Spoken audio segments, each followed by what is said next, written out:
शांताकारं भुजंगशयनं पद्मनाभं सुरेशं विश्वाधारं गगनसदृशं मेघवर्णं शुभांगं लक्ष्मीकान्तं कमलनयनं योगिभिध्यानगम्यं वंदे विष्णुभवभयहरं सर्वलोकैकनाथं।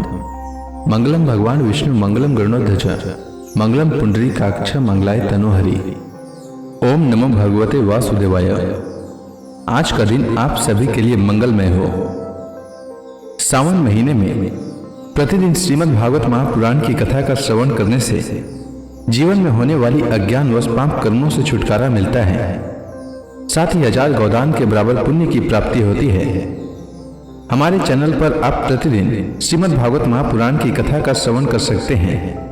साथ ही इस चैनल पर सावन मास में आने वाली सभी व्रतों की कथा और व्रत से संबंधित जानकारी भी व्रत से पहले उपलब्ध करा दी जाती है। इसलिए हमारे चैनल को अवश्य सब्सक्राइब करें, साथ ही बेल आइकन को भी दबा दें और कथा अच्छी लगे तो लाइक अवश्य करें।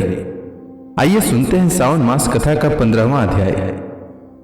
श्री सुखदेव जी कहते हैं, परीक्षित, एक बार नंद बाबा आदि गोपों ने शिवरात्रि के अवसर पर बड़ी उत्सुकता, कौतूहल और आनंद से भरकर बैलों से जुती हुई गाड़ियों पर सवार होकर अंबिका वन की यात्रा की। राजन, वहां उन लोगों ने सरस्वती नदी में स्नान किया और सर्वांतर्यामी पशुपति भगवान शिव जी का तथा भगवती अंबिका जी का बड़ी भक्ति से अनेक प्रकार की सामग्रियों के द्वारा पूजन किया।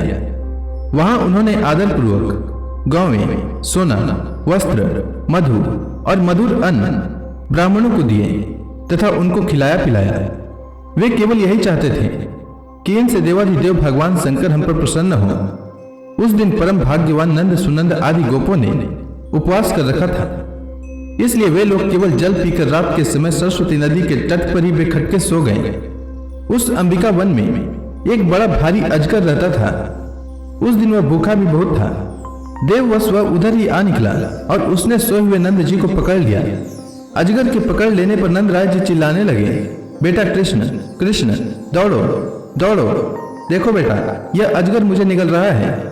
मैं तुम्हारी शरण में हूं, जल्दी मुझे इस संकट से बचाओ। नंद बाबा का चिल्लाना सुनकर सब के सब गोप एकाएक उठ खड़े हुए और उन्हें अजगर के मुंह में देखकर घबरा गए। अब वे लुकाठियों से उस अजगर को मारने लगे, किंतु लुकाठियों से मारे जाने और जलने पर भी अजगर ने नंद बाबा को छोड़ा नहीं। इतने में ही भक्त वत्सल भगवान श्री कृष्ण ने वहां पहुंचकर अपने चरणों से उस अजगर को छू दिया।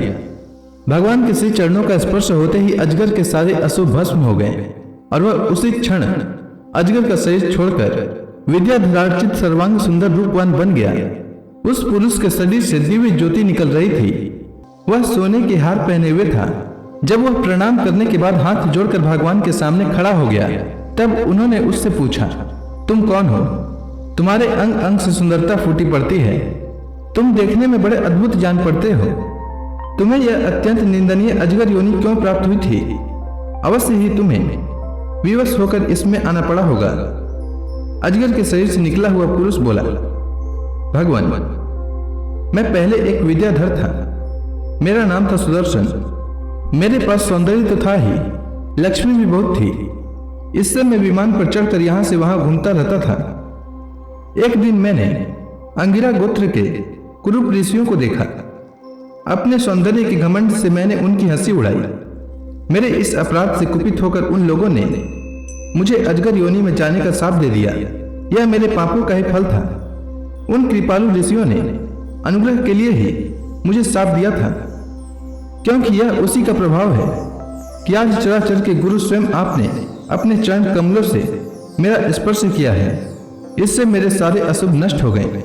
समस्त पापों का नाश करने वाले प्रभु, जो लोग जन्म मृत्यु रूप संसार से भयभीत होकर आपके चरणों की शरण ग्रहण करते हैं, उन्हें आप समस्त भयों से मुक्त कर देते हैं।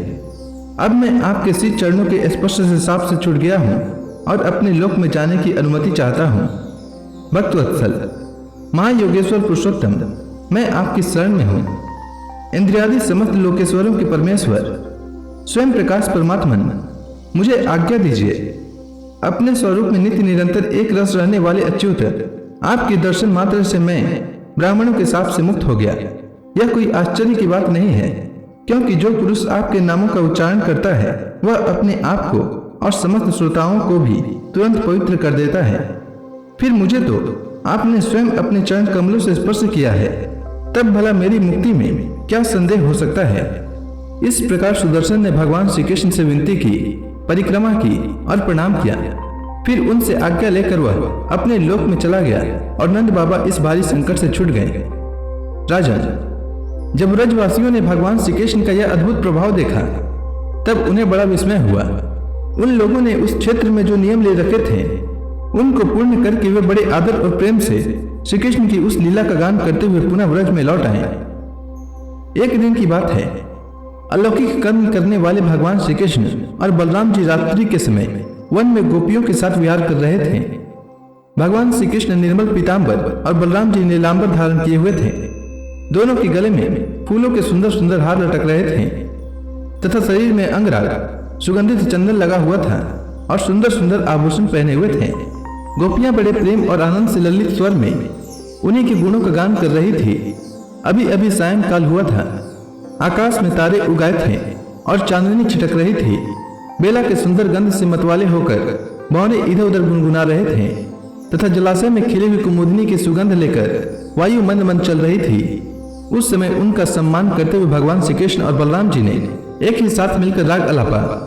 उनका राग बहुत ही सुंदर लग रहा था। वह जगत के समस्त प्राणियों के मन और कानों को आनंद से भर देने वाला था। उनका वह गान सुनकर गोपियां मोहित हो गई। परीक्षित, उन्हें अपने शरीर की भी सुधि न रही। जिस समय बलराम और श्याम दोनों भाई इस प्रकार स्वच्छंद विहार कर रहे थे और उन्मत्त की भांति गा रहे थे, उसी समय वहां शंखचूड़ नामक एक यक्ष आया। वह कुबेर का अनुचर था।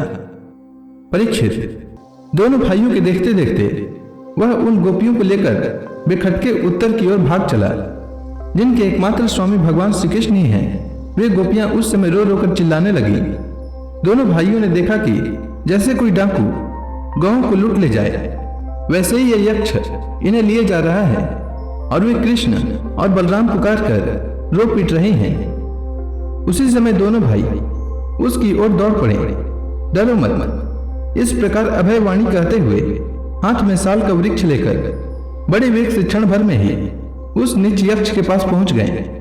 यक्ष ने देखा कि काल और मृत्यु के समान ये दोनों भाई मेरे पास आ पहुंचे। तब वह मूड घबरा गया। उसने गोपियों को वहीं छोड़ दिया, स्वयं प्राण बचाने के लिए भागा। तब स्त्रियों की रक्षा करने वाले बलराम जी तो वहीं खड़े रह गए, परंतु भगवान श्री कृष्ण जहां जहां वह भाग कर गया उसके पीछे पीछे दौड़ते गए। वे चाहते थे कि उसके सिर की चूड़ामणि निकाल ले। कुछ ही दूर जाने पर भगवान ने उसे पकड़ लिया और उस दुष्ट के सिर पर कसकर एक घूंसा जमाया और चूड़ामणि के साथ उसका सिर भी धड़ से अलग कर दिया। इस प्रकार भगवान श्री कृष्ण शंखचूड़ को मारकर और वह चमकीली मणि लेकर लौट आए तथा सब गोपियों के सामने ही उन्होंने बड़े प्रेम से वह मणि बड़े भाई बलराम जी को दे दी। तो इसी के साथ श्रीमद् भागवत महापुराण में वर्णित सुदर्शन और शंखचूड़ का उद्धार नामक यह अध्याय समाप्त हुआ। इसके आगे की कथा मैं कल के अध्याय में सुनाऊंगा। तब तक के लिए भगवान हरि का नाम लेते रहें।